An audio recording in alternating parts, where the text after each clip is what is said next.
I'm Dr. Sangeeta Gupta, and Mariah and I would like to welcome you here today. Mariah and I worked together when we co-founded and served as co-directors for an annual diversity and cross-cultural conference that we ran for 5 years. We wanted to create a community that where we would learn from each other and support each other in doing this work that we're all very passionate about. And then last year, with everything that was going on in our country, we decided to come back together and start a speaker series, a monthly speaker series. And our goal again was to create an online community, since we're all online now these days, where we could learn from each other and support each other. These are really difficult topics that we're dealing with these days, and we wanted to see what we could do to add to the resources and tools that people could have in order to have respectful conversations. So at this time, I'd like Mariah to take a minute to introduce herself. Hello, welcome everybody. As Sangeeta said, we've known each other for going on probably 2 decades now in this conversation. I'm very excited to be back in this work, talking about these things. I'd taken a break because my full-time work isn't around this. This particular session today, I'm very excited about because the heart and soul of this series is really grassroots and holistic. How do we take on diversity, equity, and inclusion in all parts of our lives, not just at work. And this one is so exciting because it's really relevant to parents. And I think parents are going to be responsible for the change that we really want to see with the next generation, with kids, parents, and teachers. And so this particular session really gets to the root of a lot of the issues that we have and really represents opportunity for change. So I'm especially excited to have this conversation today. And again, welcome. Absolutely. So race and gender are 2 areas where I've done a lot of research and publishing over the last 30 years during my years at UCLA and also in the working environment. And it continues to be an area of fascination for me. Where it starts to hit very close to home is when it impacts our kids. Some of you who know me have heard me talk about the racism my daughter faced in kindergarten. And that led our family to write a children's book about diversity. But the thing is, it doesn't stop with the kids. It's one thing for kids to show discrimination and bias, but something altogether different when it comes from a teacher. Now, my daughter's 3rd grade teacher told me during a parent-teacher conference that although my daughter was a delight to have in the classroom and she was an excellent student, she was bossy. When I asked her to, clarify and give me some examples of the bossy behavior, it turned out to be what we would call leadership behavior. But her teacher did not appreciate that in a little girl. So we continued to talk about it, and during our conversation, she realized that she was calling the girls bossy for behavior that she applauded in the boys. So how many girls hold themselves back because they are told that they're bossy in the classroom? So I'm very excited today to continue this dialogue with Dr. Rebecca Dupas as she talks about race and gender in the classroom. So welcome, Dr. Dupas. So I'd like to take a minute to introduce her before she starts her presentation. Dr. Rebecca Dupas is an educator, author, and poet. Her professional and educational experiences have been rooted in instruction, workshop facilitation, training design, and educational and professional development for diverse learners. Her dissertation, White Teachers in Urban Schools, explored the contributions of pre-service diversity training and increased her own abilities in 1, addressing the needs of diverse learners, and 2, in supporting the development of those responsible for their learning. In her professional work in the field of museum education, Dr. Dupas engages youth and professional audiences and leads national and international workshops that explore ethical decision-making. Additionally, she promotes civic engagement in order to promote the development and sustainment of inclusive communities. Thank you for taking the time today to share your expertise with us. Absolutely. Thank you so much for the opportunity. This is my 2nd time working with you, Dr. Gupta, as well as you, Mariah. Well, the first time I was a participant, but it's good to be back in this space and to have the opportunity to talk about something that is also very near and dear to my heart. And so I extend gratitude to you all, to this platform, and to everyone who has joined us today. I'm looking forward to this conversation. Certainly, I will be sharing some things with you, some statistics with you, some questions with you, and I'm looking forward to the moment where I can also learn from your experiences and your perspective around race and gender in the classroom. So I'm going to go ahead and share my screen to get the conversation started. The former classroom teacher in me just wants to let everyone know that I will certainly be presenting information on a PowerPoint, but that you all will be engaged in some breakout room discussions and then some debriefs from those breakout room discussions where I get to hear your thoughts and your experiences around this topic. So just 1 second. I'm going to get this PowerPoint shared. And let me do some housekeeping really quickly and get back to the correct slide so that we are not spoiling things. There we are. All right, so hopefully everyone can see this PowerPoint. My name is Rebecca. I am a former classroom teacher, now a museum educator, a lifelong learner, an educator for life, all of those good things. So even while working in the museum field, wherein my particular job is rooted in history, my dissertation was about what was happening in the classroom. And so again, I'm excited about this opportunity to talk about how to mitigate the impact of race and gender in the classroom. Race and gender are inevitable.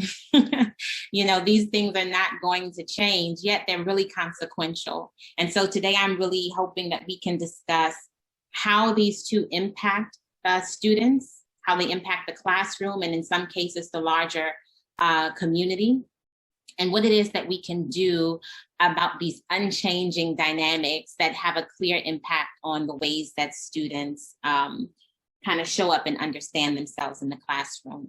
So before we get started, I want to, let me make sure I can progress these slides. There we are. I want us to start with some community agreements, everyone. And my ask is that everyone will show up brave today, which is an acronym that I'm going to talk through momentarily. But this is how you can be brave today. In this acronym, the B asks you to bring your complete self, right? All of what you know, all of what you don't know, things you are comfortable about, and the things that you might not be comfortable talking about. But race and gender, especially in the context of this conversation, really asks us to talk about equity, diversity, inclusion, you know, belonging. Those can be very sensitive topics. Some of us might be more comfortable talking about that than others, but bring all of that to the conversation, because that vulnerability is a great place where learning happens and connectivity can happen. The R in BRAVE stands for respecting everyone's time. We have approximately 90 minutes here today, including a Q&A, and I would love to hear from as many people as possible. I think that the last time I looked, there were about 15 or 16 of us, but more are expected to come. And so when we do have our conversation, speak up, but also pay attention to who might not have had a chance to voice their opinions. We want to make sure that we get everyone into the conversation. The A in BRAVE is assume good intent. And this is my favorite one because it's not easy to do. We're having these conversations. People will have things to say. They will have questions, the knowledge and the lack thereof. But this conversation could be most fruitful. And I learned this from a DEI consultant, Dr. Nicole Ivy, that if we can just assume that people have good intent, we can then learn to listen and see where they're going with the idea and have a conversation about that idea. The V in BRAVE is to voice your ideas and your fears. Know what you know, but it's a thing that we don't know, like I said earlier, that can be rich. So voice your ideas and your fears. And lastly, let's empathize with one another. Our stories are going to be very different. And so if we can listen and hear, show grace, allow people to feel heard, I think that this conversation can not only be informative, but also healing. And that's not a word that we use a lot in workshops and seminars and presentations, but I would love for people to leave feeling whole, okay? So with that said, let's start off with a conversation about gender. My approach today is simply to give you a bit of information that we can kind of consume and then, I guess, aggregate is the right word, synthesize in order to have some conversation. So let's look at gender in the American classroom. And this graphic here is just demonstrating some clear facts that the teaching workforce is nearly 80% female. And this is slightly higher in a student's elementary school years, but also higher in private school, okay? So this is what the classroom looks like. 80% of our students, or I'm sorry, 80% of our teachers in American schools are women, which leaves a very clear and clean 20% being male. So the National Center for Educational Statistics offers us this truth, which makes sense on the previous graphic, which is that the average teacher is a 43-year-old white woman with nearly 10 years of teaching experience. Okay, that is our average teacher in the American classroom. And this is of interest to me because in talking about this regularly, you know, some people are aware of this, some people are not. It depends on your experience. And I wish I could see everyone's face, but if it's okay, I would like to ask, does anyone have a reaction to this statistic? And if so, I'm comfortable with you coming off mute and sharing it. Did you know this? Did you not know it? Are you surprised by it? I'm curious why. I'm not surprised, but I'm curious why. Like, we know why a lot of certain age people are teachers or nurses, because for a long time those were the main jobs that females had. Right. I'm curious why white women were teachers. Was there a law? Was there a reason? Were others of different ethnicities prohibited from teaching? Is there a historical reason? I have a thought that perhaps it has something to do with stability. That, you know, for being in the same job for a decade and a half, maybe there's the issue of stability, even though there are tremendous challenges toward teaching, and there are many teachers who leave the profession after 5 years. Perhaps the average teacher who stays in this long feels that it's job security, and especially when, you know, we have pandemics and we have other issues that affect the job market. Yeah, and thank you for that, Christine, and thank you as well, Mariah. We could honestly spend about 30 minutes to 45 minutes talking about all of the reasons why this might be. We can go back to Brown versus Board. We can go back to integration. We can bring in the perception and the pay, you know, all of the things why some people might scatter and why other people may come. We can think about the demographics of the US population, and all of those things would be correct. It could be a conversation in and of themselves, right? In talking with my sister, who is also an educator, and even my niece, it depends on where you grew up, where this might be shocking or not.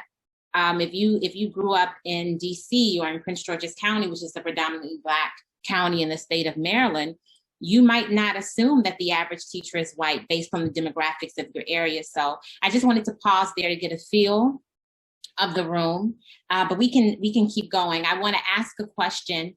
And before I go to the next slide, please use the chat, everyone. I want you to answer this question in the chat.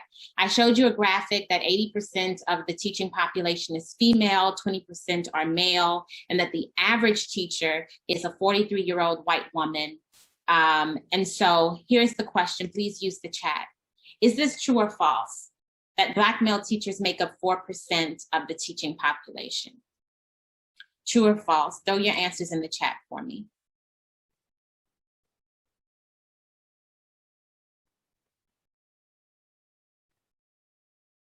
Okay.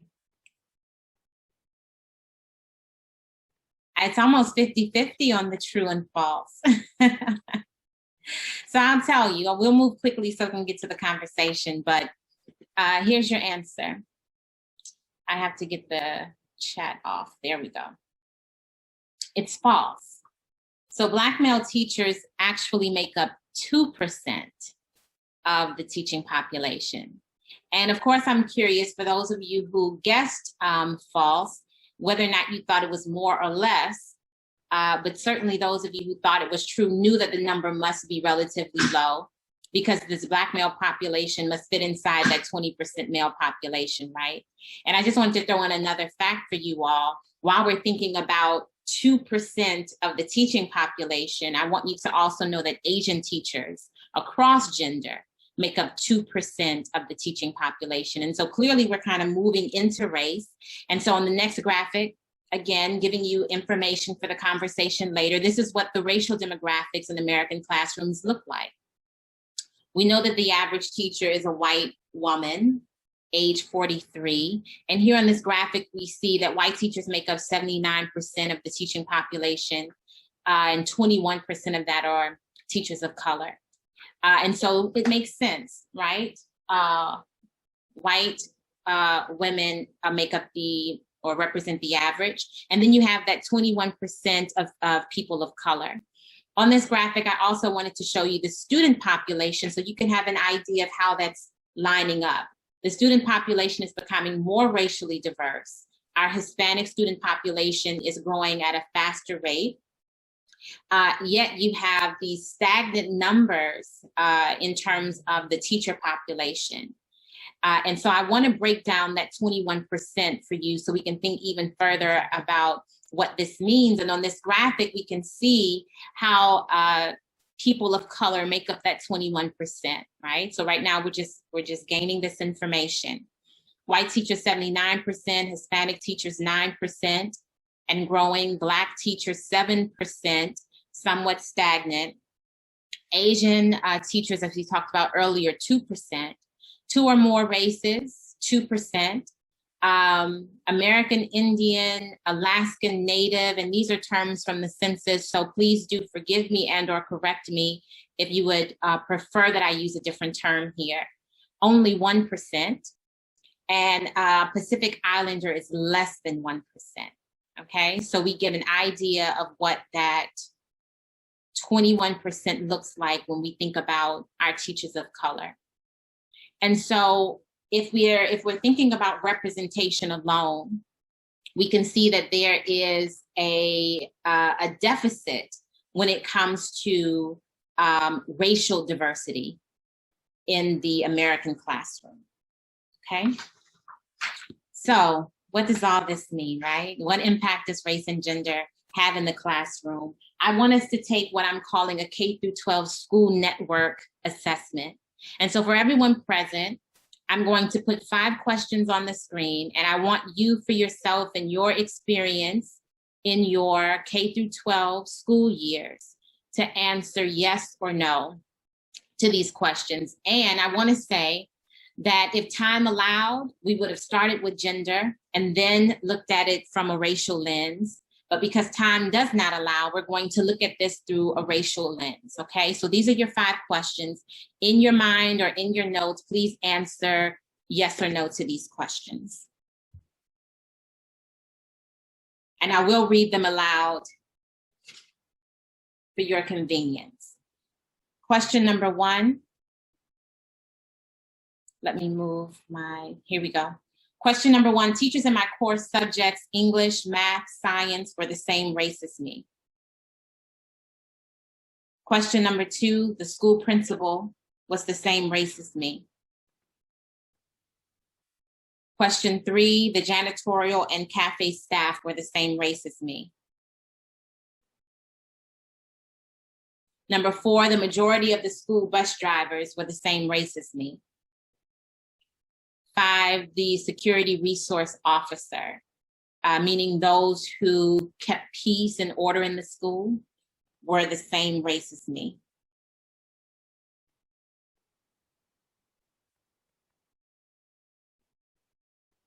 Okay.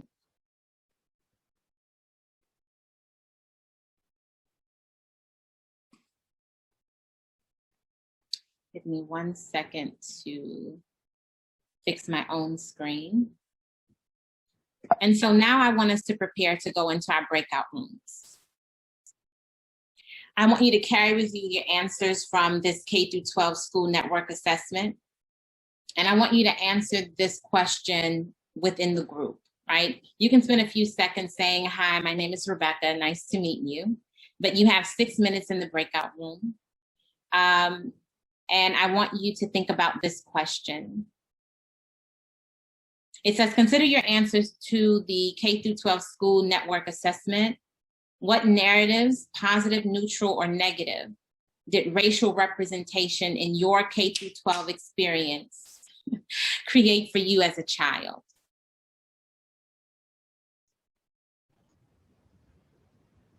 For me to send them. Okay. So everyone, you have 6 minutes in your breakout, and then when we come back, please select a group leader for your breakout session. And when we come back, we'll have the group leader summarize your conversation to the rest of the group. Dr. Dupas, do not accept the invitation to go to the rooms, okay? Got it.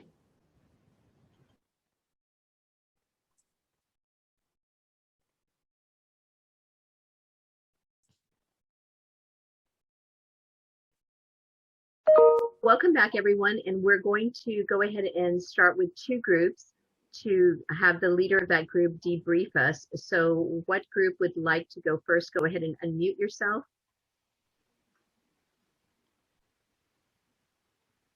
I'll go ahead and speak while it's fresh in my mind.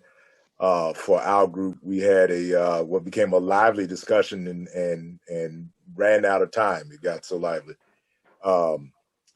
Vivian is the elder of our group, and so she reflects on her upbringing in Butler County, Pennsylvania, in the Pittsburgh area, which was, very homogenous for her, as you can imagine, at that time, if you know the demographics of Pennsylvania.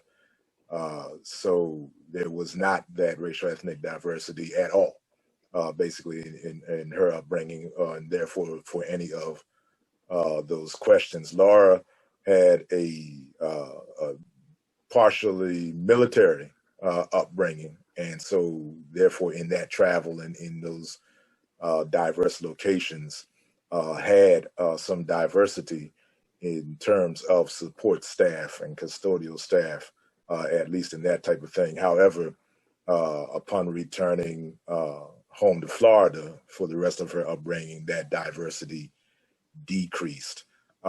Tiffany lives currently in Prince George's, Maryland, around here, around our way for Rebecca and me in Baltimore and what have you in Clinton. However, grew up in the Philadelphia area and did have some diversity in terms of staff, which reflected some racial ethnic diversity in her family.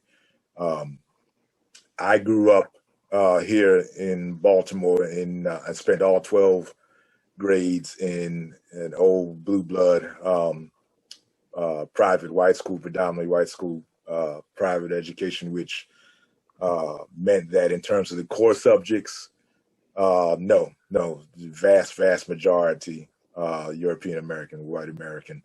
I'm hard pressed to think in terms of the core subjects, any diversity, at least in my years.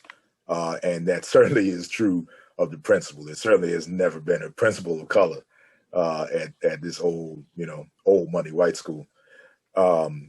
In terms of, but then as far as bus drivers were concerned, whether you're talking about the public, metro transit system or some of the private busing companies that I spent 1 or 2 years with, they certainly, were African American in terms of drivers. The custodial staff, cafeteria staff, African American. Security around the campus and resource staff, mixed. At this particular location, I'd say mixed. Okay. And what about group number 2? Can we have someone from a second group tell us about their discussion?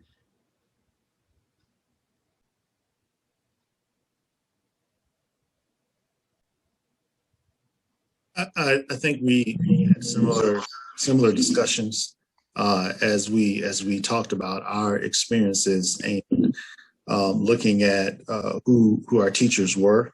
A very similar sounding story. Was very the sisters had a very interesting story to see the non-public, component and how schooling looked from a religious standpoint and their experiences. And so hopefully later there will be an opportunity for them to share their experience with us, but very similar. Okay. Thank you. Thank you. So I'll just share a little bit of mine because there was no one that represented me at any level throughout my K through 12 education. But I did learn something, Rebecca, to your question about race, position, and power. I did learn something about that. So I remember being about maybe 8, 9 years old, and I was a very quiet student. And I realized that my teacher always called me by my last name. And so one day I asked her, I said, why do you call everyone else by their first name, but you call me by my last name? And she looked very puzzled, and I realized she couldn't tell which was my last name or my first name, even though it came in the same order as everyone else. So I said, would you mind calling me Sangeeta? And she just looked at me. She goes, can I call you Sandy? And I said, no, which was very rare for me being brought up as an Asian American child where you're taught to respect your elders and your teachers, etc. But I just said, no, it's Sangeeta. So she didn't call me anything for the rest of the school year. She never referred to me by name for the rest of the school year. And what that taught me was that I did have somewhat of a voice and that I could express an opinion, but that at the end of the day, she had all of the power in the classroom. So she could refer to me by whatever name she wanted, or she could not refer to me by name at all. And it kind of made me almost like nameless in the classroom, if you will. So I think it really shows the power that teachers have over the students that we sometimes as parents forget about our own experience. And so I think it's so important that we teach teachers to be inclusive of students at all experiences and at all levels. So I'm really glad we're having this conversation. As am I, and I'm really grateful to hear that story. It's such a powerful story, and I was thinking kudos to you for being a young girl and being bold enough. This puppy, I'm so sorry, everyone, being bold enough to say no, because it's important to be called by your name, to be honored by the name that you were given, right? And for everyone else in the room, Dr. Gupta was responding to Sangeeta, was responding to a question that I'd love to pose to everyone here. What I loved about what both Analysis and Charles shared is that there are diverse stories, and that's exactly what I wanted. I wanted us to understand how for each of us, we saw something different, and that something different had a different impact on who we are. So I am going to pull up the question that Dr. Gupta answered for us. And I would love for someone who hasn't spoken to chime in and to address the second question here. What did your K-12 experiences, whether you saw yourself or did not see yourself, in positions of authority, positions of intellect, positions of creativity, what did that teach you about race, position, and power? If you were in an environment where you saw most of the people look like you, what did that teach you about race, position, and power? If you were in a place where hardly anyone looked like you, or if only women were in these, positions, we can open it up. But would someone please come off the mic and tell me what narrative was created in your mind as a child based on who you saw within certain positions in your school environment? Come here.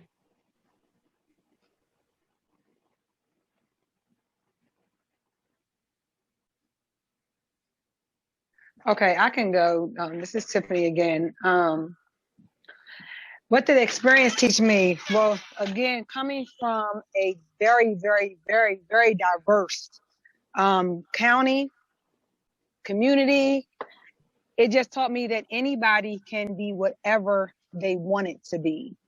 No matter what, like I shared, I had Black admins, custodians, bus drivers, white admins, custodians, but it didn't matter. We had an abundance of diverse people in my upbringing, K through 12. Now, I did spend 3 years in a Catholic school, which was an all-white Catholic school, and I actually had a racism situation happen to me, where it taught me that everybody is not racist, because the principal at the time, Sister Michaeletta, I will never forget who she is. She really had my back on the situation and put the young man out of the school. So that made me feel to be understanding. I did share that my grandmother was white.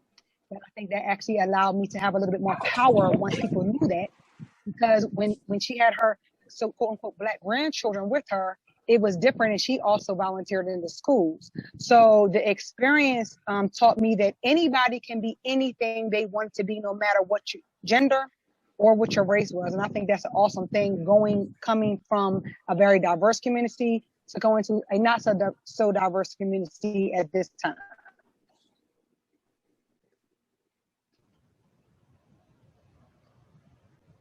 Sorry, I was muted. Thank you so much for that, for sharing that with us, Tiffany. And that's important. When you can see yourself in every single position, it's less limiting than if you only see yourself in certain areas. Will one more person want to respond to that before we move on? What did your K through 12 experiences teach you about race, position, and power? And we're focusing on whether or not the people in those positions that I named earlier, classroom teacher, janitor, cafeteria staff, bus driver, principal, did they look like you? Did they not look like you? And what did that teach you about race, position, and power? One more. I can go next. I wasn't in the breakout group, but I do have an experience to share. However, does anybody else have an experience? I would rather somebody else go if there isn't another volunteer. Is there somebody else who has a story? I have a story. Most of the people in power at my school growing up were white. So it taught me a couple of things. It did teach me kind of early on, in some ways, I think, to code switch. But at the same time, it wasn't so much that it was required. I think it was just something I kind of felt. But at the same time, I still had teachers, even though most of my teachers tended to not look like me, most of them were white, they were very encouraging. And they encouraged me to seek opportunities and to keep moving forward. But I also grew up in a neighborhood that was like that too. I mean, most of our neighbors were white. They were professionals, retired military officers. This is in El Paso, Texas, and there's a military base there, Fort Bliss. So there was a bit of code switching in a way too. So it was kind of complex, a little more complex than what I realized as I was growing up. But at the same time, I never felt like I was kept down. In fact, I was encouraged very much by my teachers to keep moving forward and to get an education and to try to excel. Thank you for that, Christine. I do want to ask you one clarifying question, just because I had to go off camera for just a second. Did you say that the majority of your teachers were of the same race or of another race than you? They were mostly white. Mm-hmm. I didn't have very many teachers who were of my background, who were Latinx, but there were a handful, but not many. Right. Okay. I just wanted to make sure I heard you correctly, and I appreciate you sharing that story. And it really helps push us forward to the next question that I'll ask in just a few slides. But your experience is very much like my niece's experience, because I'm learning so much through these conversations, talking with family and friends, where she didn't have, as a young Black woman, she didn't have many Black teachers until her high school year. And so she encountered many teachers who were not the same race as her, but many of them had such wonderful influence on her. And it's important for us to include that part in the narrative, right? Because there is the possibility for everything to be A-okay, even though we have to acknowledge that things can also not be okay, right? It's a very nuanced conversation. And so thank you so much for saying that. I'm going to go ahead and move forward, but I'm going to use this slide as a transition just to reflect on why it is important. Why does gender and race matter in the classroom? As Christina shared, there could be absolutely no detriment. We're going to be our gender will be what it is. I don't want to be binary, right? Our gender will be what it is. Our race is going to be what it is, but why does it matter? And these are the 3 reasons why. Representation. Students themselves are diverse, and they should see diverse people across the academic spectrum.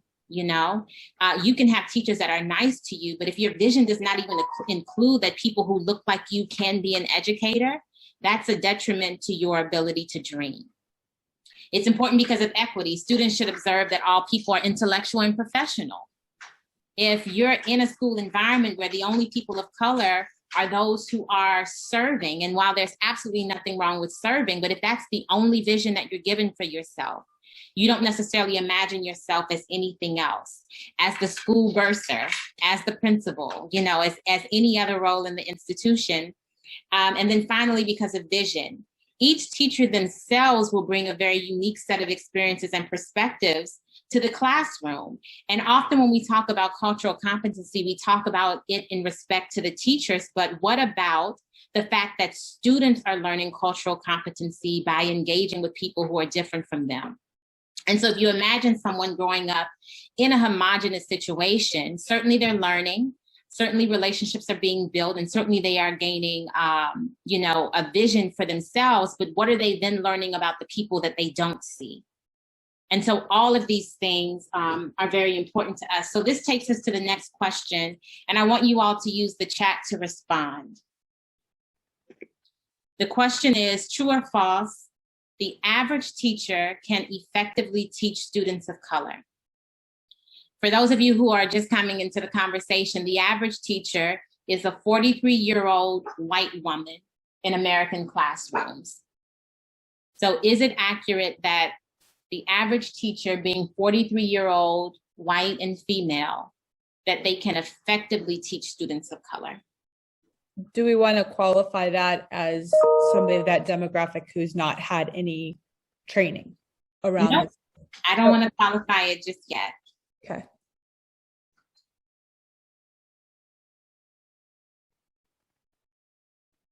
I just want to see, what are your natural thoughts? Yes, yes. I see true, they can, true. It is possible provided they are trained to make their classroom inclusive. Generally, I would say false. Yes, they can if they have the ability, but do they? Probably not most. Okay. And so, you know, this is a fair question to pose. And I love how thoughtful you are being. I love that Brittany put can in all caps. And I also love that some of you were like, I'll say yes, but, you know, Greg wrote maybe.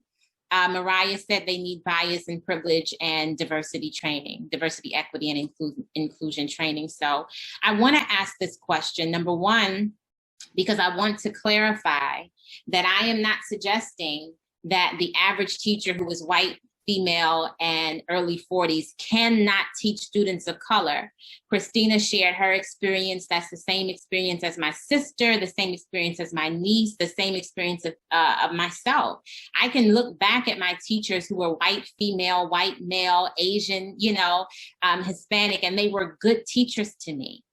But as Mariah brought up, there are certain things that have to be intentional about teaching to make it suitable for diverse audiences, right? So at the bottom of the screen, I have the but, and I just want to share a couple of statistics with you before we get into our next breakout room.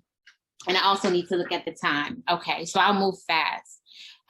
To analysis point, to Mariah's point, there are certain issues within that demographic that have to be addressed.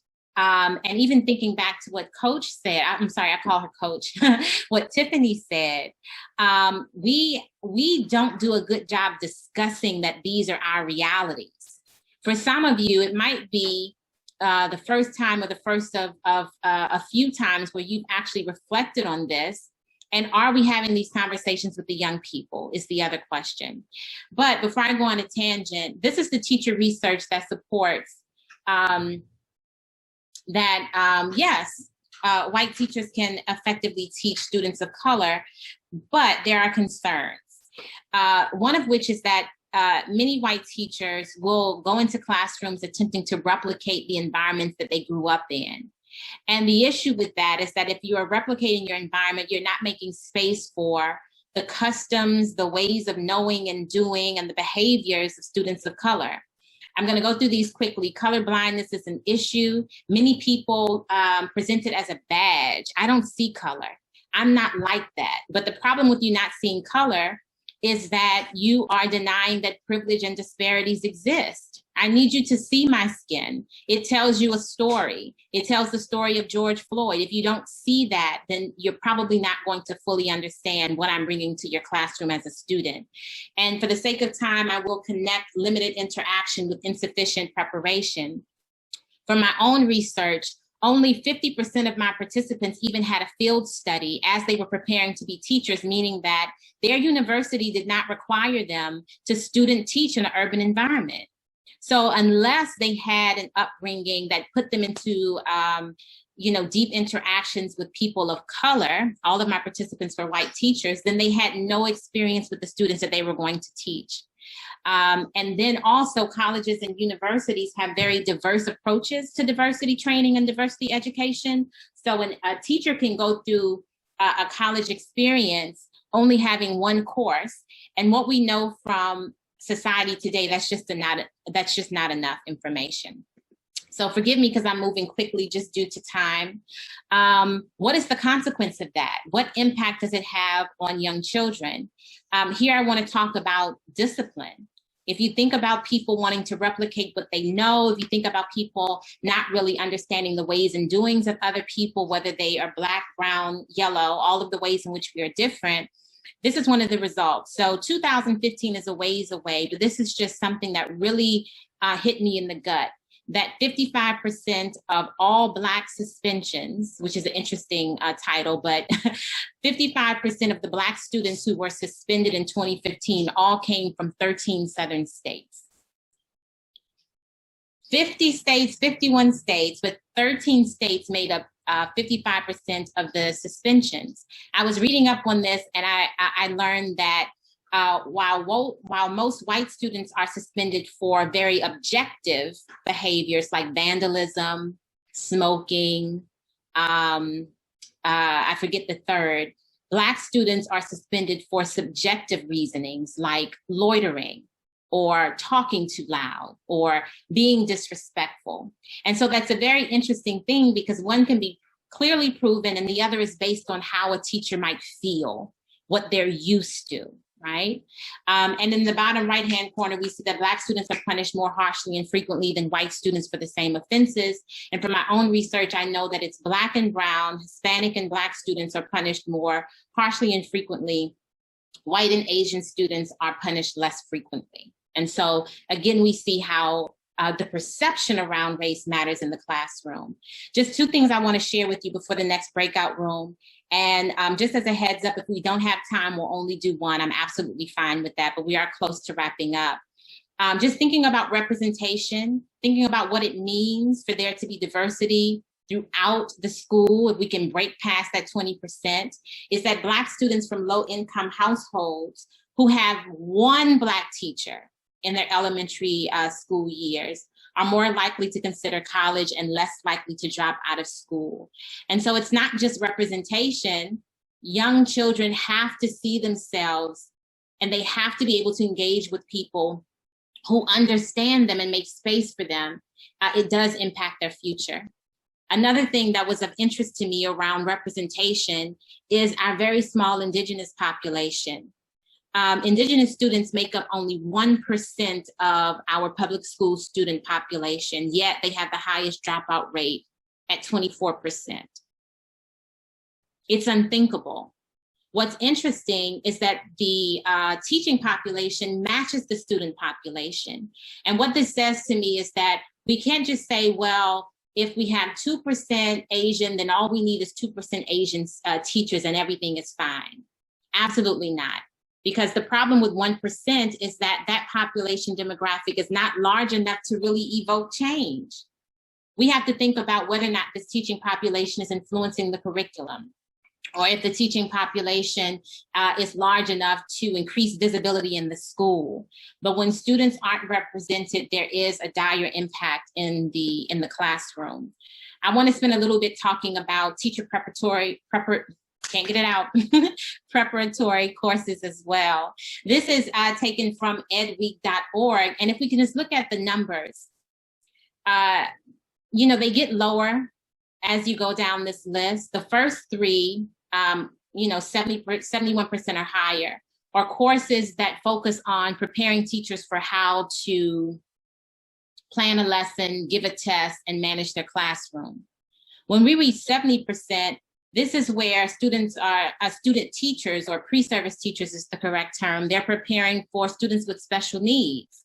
But below 70%, we see 65% of teachers taking courses that prepare them for serving students from diverse economic backgrounds. Not even racial backgrounds, not even cultural backgrounds, but what do you do based on their economic levels? And that's very interesting when you think about what's not being said. 56% of teachers are taking courses that teach them how to take performance and inform instruction. And this number is way too low when you think about so few interactions, so little learning. There's not a lot of preparation around, if your students aren't doing well, this is what you could do different.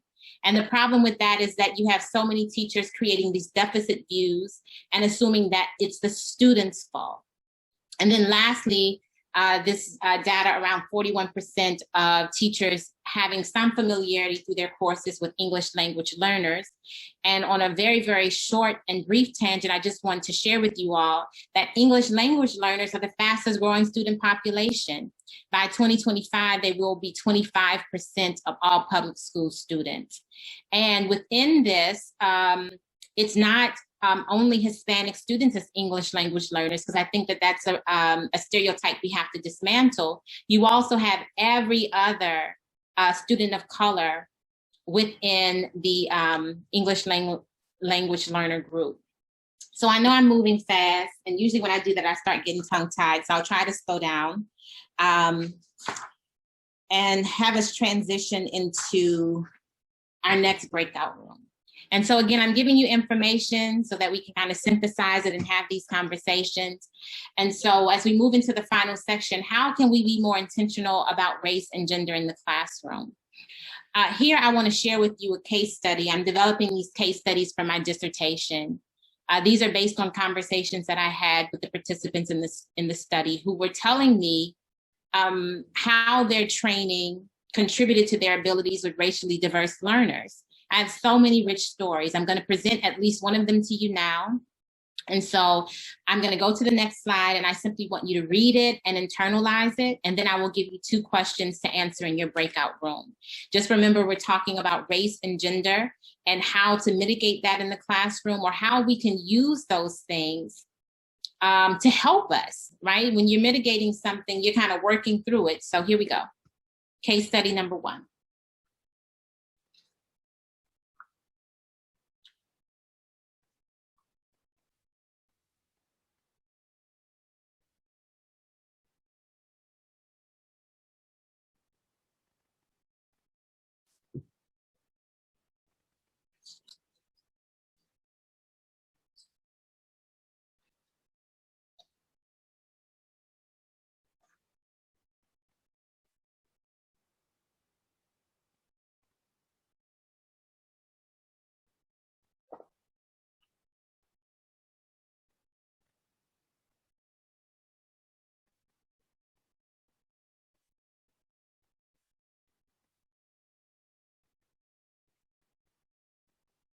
All right, so I'm assuming that everyone read this one by now. If not, you can throw something in the chat to stop me, but in about 3 seconds, I'll go on to the questions.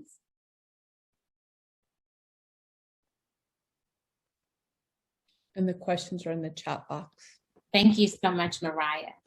All right, so Mariah is going to help us by sending you all back into your breakout rooms. And these are the 3 questions I want you to talk to one another about.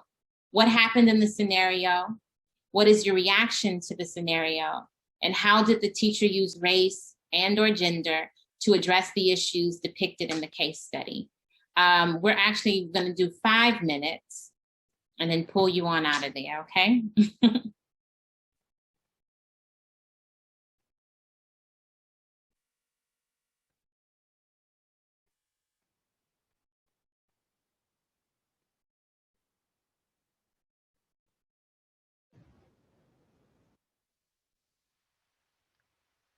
Okay.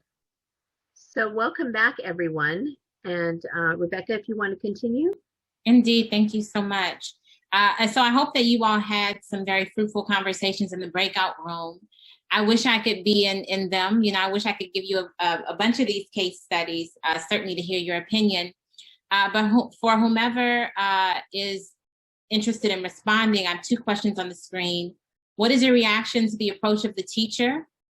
And what, if anything, can we learn from the students and teachers in the scenario around race and or gender in the classroom? So what was your reaction and what can we learn from the scenario? Anyone? When I was in the breakout room, I was actually telling my group about how an almost identical situation occurred for me.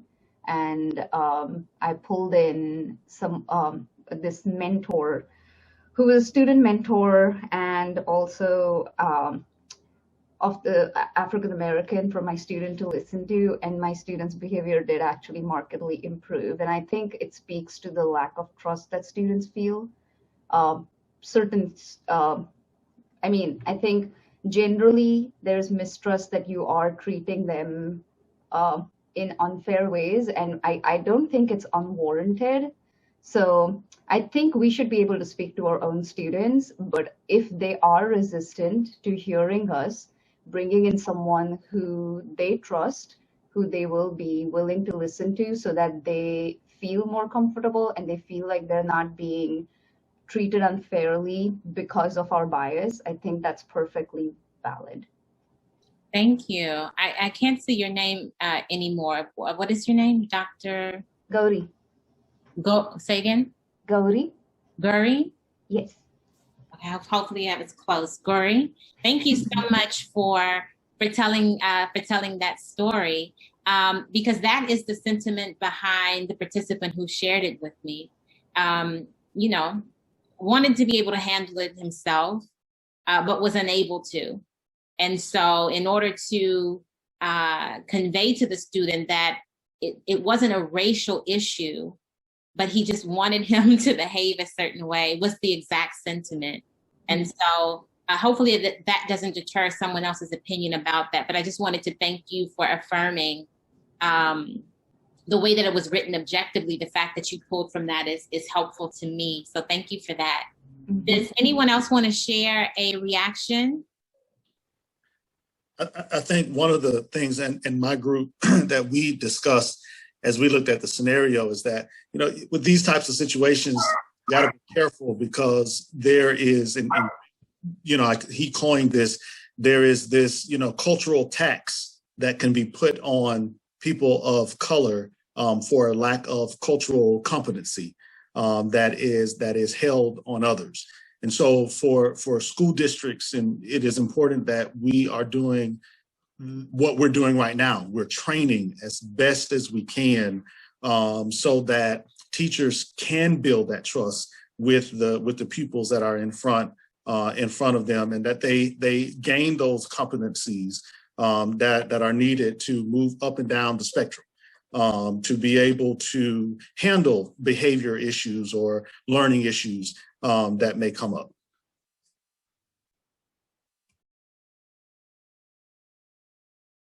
I was muted. Thank you for that.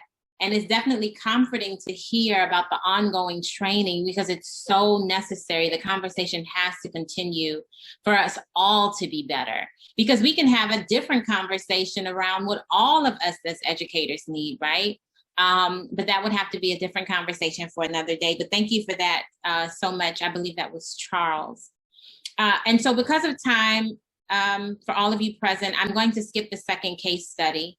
It's interesting, but No, just because of time, it's okay. But I would like to get through the final section of this and talk a little bit, really going back to what was just stated. There's work to be done. We cannot change overnight or even within a year the racial demographics within American classrooms. Right now, it's been holding steady at 80% for white teachers.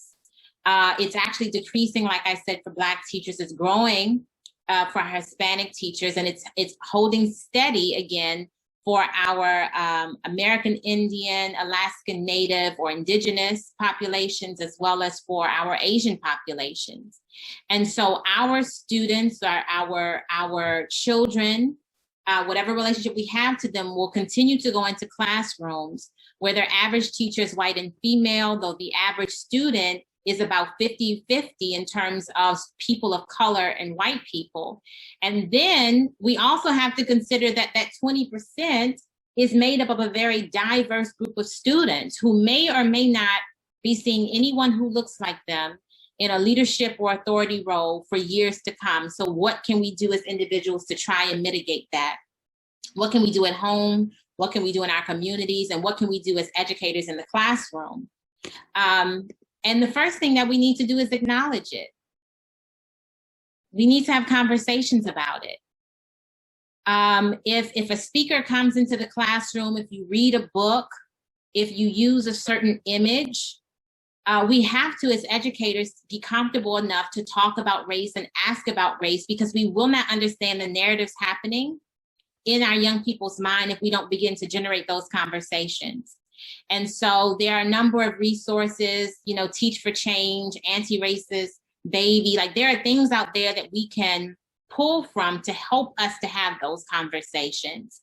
Just because I was curious, I Googled how to talk about race in the classroom or something. And there are a number of sites that you probably have to scrutinize, but people actually have given prompts that we might follow to generate these conversations. Continued learning about race and social justice, going back to what Charles said, those in-service trainings are important, and intentional promotion of the profession to underrepresented groups. I know that there are a number of programs that specifically seek Black males. I don't know how fruitful they are. That's not a part of my purview, but I know that we have to start talking about education differently as well. I was having a conversation yesterday talking about how even in music, the profession is degraded. And if we have people thinking that teachers are dumb, or teachers, there's absolutely no money in the profession, or it's not respectable, which we know it to be, then we'll have fewer people going into it for various reasons. And we have to be mindful how we talk about it. And finally, one way to mitigate this mismatch between teachers and students is to bring in diverse voices.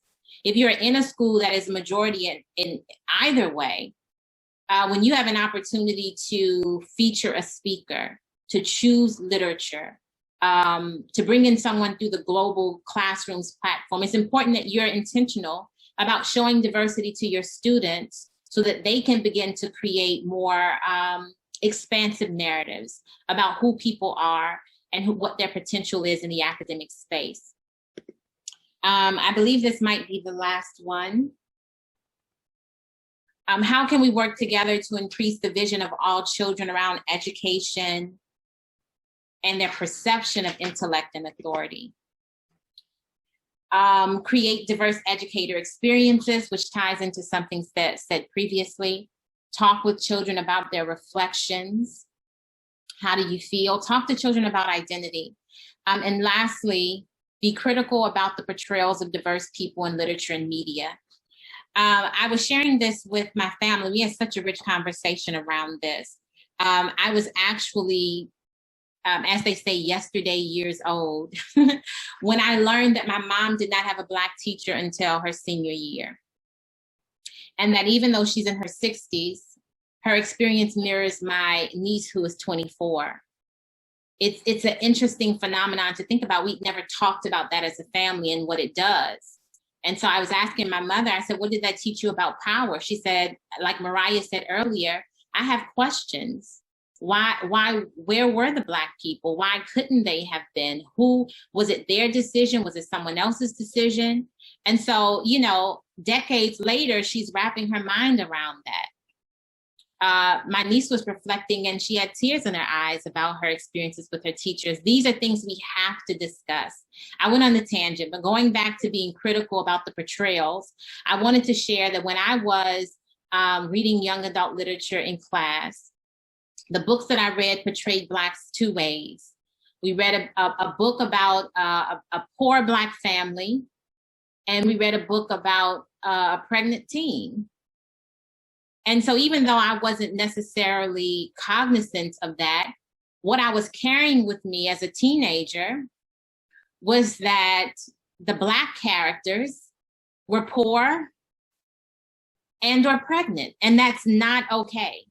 But the adventures that we read about included characters that were typically young and white. The astronauts, and at this point I'm giving, you know, just random examples, but the astronauts, the magicians, I traveled the world in a day, whatever it was, none of those characters looked like me. We were not creative, we were not adventurous, we were not any of those things in the books. And so it's important that we are thinking about all facets of education to show young people that they can be any and everything. And so that wraps up the conversation for me today. I do apologize for having to skip the second case study. For those of you who registered, I will be sharing a version of this PowerPoint with Dr. Gupta and Mariah to share out with you. It does include links to much of the data that I shared, hyperlinks. It'll come to you in the form of a PDF document.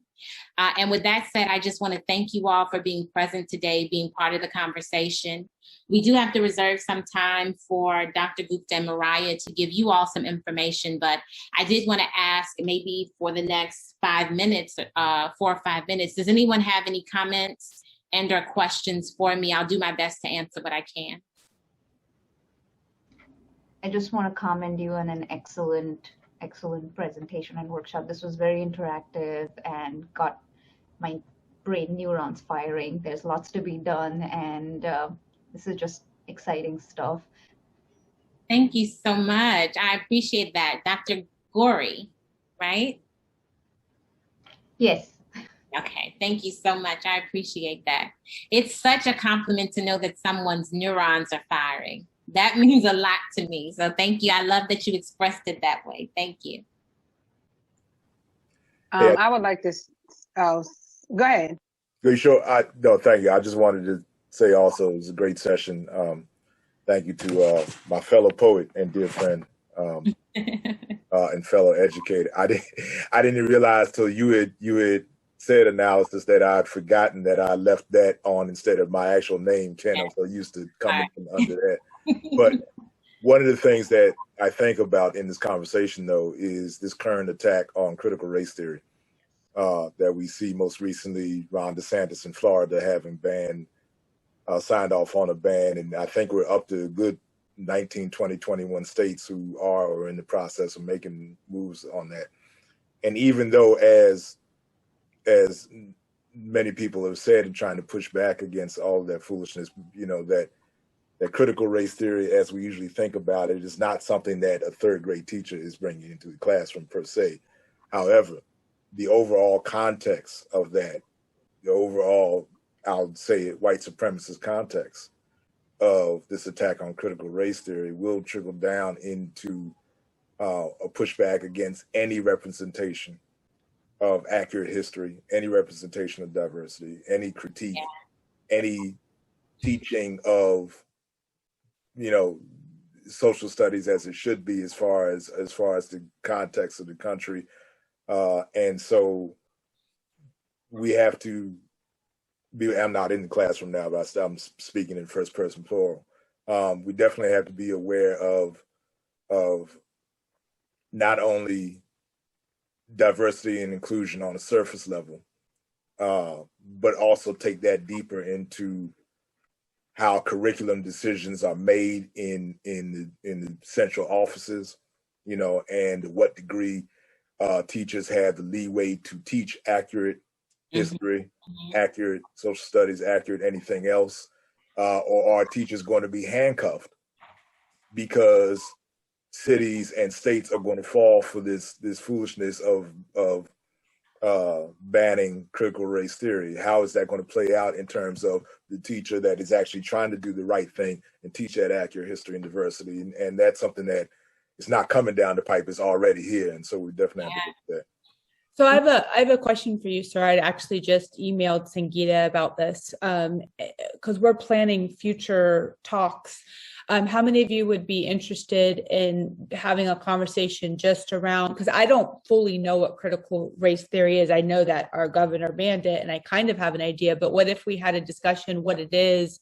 And also digging deeper into the classroom, what's being taught historically and what's being left out historically, because that's a big part of the K-12 conversation as well. How many of you would be interested in a talk around those two subjects, diving deeper into those? Sorry, Sangeeta, I'm just throwing us out there. No, I think it's great. I'm a cultural historian by my academic training, and this is something I'm very concerned about, because if we don't have all of our history taught at that point, we might as well teach none of it. I mean, then why are we teaching about George Washington if we're not going to talk about critical race theory? So I think this would be an excellent topic. We just actually updated our topics. I have no problem doing it again. Okay. So let's see if we can put a panel together on it. It looks like there's interest here. Okay. And you know what? Honestly, if there's 10 of us talking about it, I don't really care. I think it's so important that we talk about this. Okay. So let's definitely, you and I talk about this offline, but I'm all for it. Okay, so stay tuned, everybody, to our website. We'll get a talk just about digging deeper into that, because I know it deserves 90 minutes of attention. Absolutely. But Rebecca, I would love to get your thoughts, because that was actually going to be my question, is can we talk a little bit about critical race theory, and what are your thoughts about what we can do to push back against, you know, this basic censorship, that's happening in our classrooms? I have to start off by saying that I'm a little stuck in trying to figure out how to push back on what's happening right now. I think that just being Black in America right now, and not excluding anybody else's struggle, but I will just say in a vulnerable and honest moment that I feel overwhelmed. And I feel like a conversation like this is my fight. It is my voice. When I think about it on the level of the growing number of states that are working to ban it, I feel so overwhelmed. And I am though in conversation with people who are on the ground fighting, who are signing petitions and doing things of that nature. But I think that what we have is what we've always had, not to be pessimistic, is a situation where we need people willing to be renegades. When I think about them banning critical race theory, to Kenneth's point, so many people, so many teachers have no idea what it is, are not intentionally doing it anyway, or are doing it and don't define it as such, and will continue to talk about the truth of what's happening. I think we need more people who are just willing to do that. My experience growing up is that people taught me limited information about who I am, who my people were, what their experience is. That continues to go on now, and I've been out of school for almost, 2 decades? No, I'm not that. How long have I been out of school? I can't think about it, but I've been out for a while. Maybe it is almost 2 decades. I don't know. I'm kind of overwhelmed, and I'm saddened. I'm saddened by it. I'm also continuing to learn about critical race theory. I'm learning how it's rooted in laws and how people are treated around this country. I not understand in terms of it's okay, but I understand why America would want to silence the truth about it. It's a very ugly truth. And my hope is just that educators won't fall for that. But in terms of a strategy against it, I have to be honest and say I'm kind of at a loss. When the former president first banned diversity training, I remember how devastating that was. But then in my work environment, we found ways to still do unconscious bias training, to form DEAI committees and to push the work forward. That's my answer right now. I wanted to sort of build on what all of you said, which is really important, the teaching of critical race theory. But speaking as someone who is faculty, who is usually underrepresented in the classroom, this is like a double-edged sword, because firstly, when you walk into a classroom and you are not a white body, there's a lot of work that teachers have to do to combat the fact that students sometimes challenge whether they belong in that classroom. And then to bring onto that this aspect of going renegade, I will tell you that someone who is an immigrant to the country and could get deported if I do something illegal, while I want to discuss this, I will not, even if I think it's very important. So now it's putting me in a bind where this is very close to my heart. I am literally the person leading my campus's diversity initiatives. And at the same time, I have to be very careful about how I state this in the classroom, because on a personal level, I am endangered.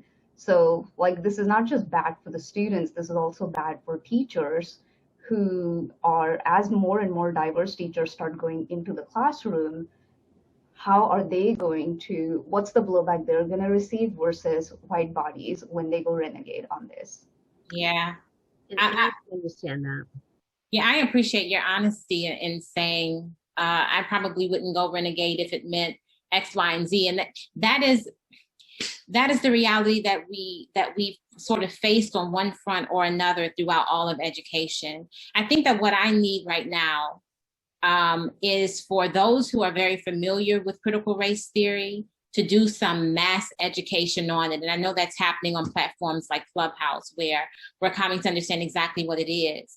In states where it's banned, if you can understand what it is, and also understand that most of the people who are banning it have no idea what it is, there probably is some space in between to figure out how to talk about it, which is why I brought up the example of still moving forward around diversity and equity work, even under the former president's ban against it. I think it's going to call for us to be clever, because in order for these things to reverse, we got to get some politicians out of the office, and that happens in certain cycles. And so it's the same. My approach to this is the same way that we're talking about race and gender in the classroom. We can't change demographics overnight. And so here are 7 or 8 things that we can do in our individual spaces. And I think that that's the way that educators will have to approach this, because I understand the fear of some child might go home and say, well, Dr. Gorey was in here talking about X, Y, and Z. And then you have this issue with the parents and the issue with the school board. It's a frightening thing. But if we cower, we lose. This is the strategy of white supremacy. This is its strategy. And so finding our voice is going to be important.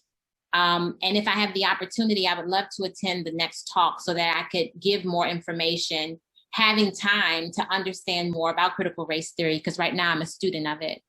With that said, we have to turn it over. I just wanted to say thank you to everyone. Go ahead. I just have a quick question for you. So I know President Trump bans diversity training, but wasn't it just in the military, or he was trying to say everywhere in the land? Oh, it impacted us as federal employees. Oh, so for federal employees, and that included universities. Right. And so the universities, and even now with the critical race theory, and I'm in a diversity and inclusion office in the university, the question is, do we have jobs? So that legislation hasn't been overturned with the new president and vice president yet? The Trump thing has, but the legislation's happening on a state level for CRT now. I see. And that question about CRT to me is always linked with how you activate leadership, because that's the number one barrier in all of the work that I've done, is companies will want to come in and do a plan. Or I do consulting for hospitals, but also for universities, and schools want to do it. But then leadership just does it because they say they have to, and it's performative, right? And the leadership, as we've learned, is mostly white and is staying that way for a bit. So just how do you activate and do that? So absolutely. So one of the things, Rebecca, and we will need to end because we're over, but just one last thought, is one of the things that Mariah and I wanted to accomplish with this series was to get information out there. And I think that's the key to critical race theory, because in of itself, it's not threatening. It's the knowledge that comes with it, the information that comes with it that people are finding so threatening. But I would agree with, I think it was Mariah, you said it, most people don't understand it. Most people have no idea. And yet I sit there and I listen to hysterical parents who are in tears as to what their children are going to be taught. And I think we have to counter this with information about what exactly is critical race theory. So I know I've been posting, or will be posting on LinkedIn, I think it's coming out this week. So that's something that we can all do, is disseminate information out there, factual information, without, if you're not comfortable taking a stance, then don't take a stance, but just factual information of exactly what is critical race theory, what does it involve, and how it is not threatening, but it is knowledge out there so that everyone can make their own decision. Having said that, we do need to wrap up. I would like to thank Rebecca for a truly inspiring and wonderful conversation. It certainly resonated with me. We will put together some kind of a talk on critical race theory, but it will not be next month. We actually already have our next couple of sessions planned, but we will put out something in the very near future. We always do a speaker gift, but given the hardships that so many people are facing in our country, we are making a donation to a local food bank, since there's so much food insecurity in our country, to thank you for your time, sharing your time and your expertise with us today. The recording will be available hopefully by the end of this week. We will send you an email out with a link to the recording. And our next session will be on Thursday, July 22nd, where we're going to be talking about neurodivergence in our environments and how to be more inclusive on that topic. So I would like to thank everyone for participating. It was so great to see all of you here today for such a great conversation. And Mariah, do you have anything that you want to add in closing before we say goodbye to everyone? You're on mute. I would just say, please keep an eye on the website where all the talks are advertised. That's holisticdeileaders.com. We try to include everybody who's ever signed up for any of our events in the email blasts. But still, if you keep an eye on that website, you'll see the next ones that are coming up.